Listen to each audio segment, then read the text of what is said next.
Hey, what's up? I'm Luke. I'm going to do a very quick tutorial on how to set up the git organized user JavaScript and CSS rules. I'll go ahead and copy the clone with HTTPS link. I'll enter the command and then I'll open my files. If you aren't familiar with how to do the cloning, you can just download the zip, same thing. I'll go ahead and navigate to the README inside of the user JavaScript and CSS folder. I'll go to this link to find the plugin. I'll add it to Chrome or Brave. I think it's only not available in Firefox. I'll go ahead and add it as a favorite. There probably is a definite better way to do this, but I'm doing this very quickly because I applied for a job at GitLab. And then I'll go back to GitLab. I'll go ahead and sign in. Here, I'll click here on assigned issues. And then I'll go ahead and define my first rule. I'll call it git.organized dashboard. I'll flip back over to my folder and I'll go to the gitlab.com/dashboard/star files. I'll open up the JavaScript and the CSS. And then you can copy the rule right here, line 10, and I'll paste it here, making sure there's no spaces here.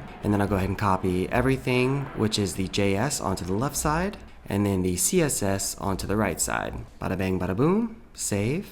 And then now I'll go ahead and do one for all of github.com. So I'll do new, I'll call it git organized all. I'll go back to the Finder, go to my gitlab.com.star files, open them up, and then I'll do the same thing. I'll copy the URL pattern here, and then I'll copy the entire JS file, put it on the left, and then put the CSS on the right. One last thing to do on both of the rules, I'll go ahead and click this icon here, run at the start, and you should see the reduced menu here. Whenever I go to new issue, you will see the bigger window. This says something I need to fix, and you will see the bigger window for the labels, and then the reduced view here along with the other features. Let me know if you have any questions. Thanks.